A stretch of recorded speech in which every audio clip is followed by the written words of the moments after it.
நபி ஸல்லல்லாஹு அலைஹி வஸல்லம் அவங்கள்ட்ட ஒருத்தர் வந்து, யா ரசூலல்லாஹ், அல்லாஹ்கிட்ட எப்படி துவா கேட்கறது, என்னென்னலாம் கேட்கறது, எதையெல்லாம் கேட்கறது, எப்படி கேட்கறது அப்படின்னு வந்து நபி ஸல்லல்லாஹு அலைஹி வஸல்லம் அவங்கள்ட்ட வந்து ஒருத்தர் கேட்கும்போது, நாயகம் ஸல்லல்லாஹு அலைஹி வஸல்லம் அவங்க ஒரு துவா ஒன்று சொல்லி தந்தாங்க. அந்த துவா வந்து ஒரே லைன் தான், ஒரே ஒரு வரி தான். அந்த துவாவை சொல்லி கொடுத்துட்டு நபி ஸல்லல்லாஹு அலைஹி வஸல்லம் சொன்னாங்க, இந்த துவால ஒரு வரி உள்ள இந்த துவால இம்மை மறுமை சார்ந்து, இந்த உலகம் மறு உலகம் சார்ந்த எல்லாம் இந்த துவால இருக்குது அப்படின்னு நபி ஸல்லல்லாஹு அலைஹி வஸல்லம் அவங்க சொல்றாங்க. இந்த ஹதீஸ் முஸ்லிம் ஷரீஃப்ல பதிவாகி இருக்கு.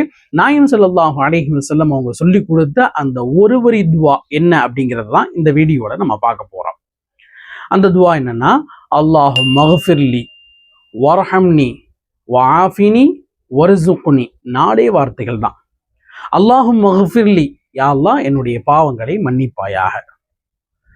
வர்ஹம்னி, எனக்கு கிருபை செய்வாயாக. வஆஃபினி, எனக்கு ஆரோக்கியத்தை வழங்குவாயாக. வர்ஸுக்னி, எனக்கு தேவையான ரிஸ்க் ஆகாரங்களை வழங்குவாயாக. அப்படிங்கிற 4 வார்த்தைகள் கொண்ட ஒரு வரி துவா தான் இது. அல்லாஹு மஃபிர்லி வர்ஹம்னி வஆஃபினி வர்ஸுக்னி. இந்த துவாவை கற்றுத்தர்றது யார் அப்படின்னா நபி ஸல்லல்லாஹு அலைஹி வஸல்லம் அவங்க கற்றுத்தர்றாங்க.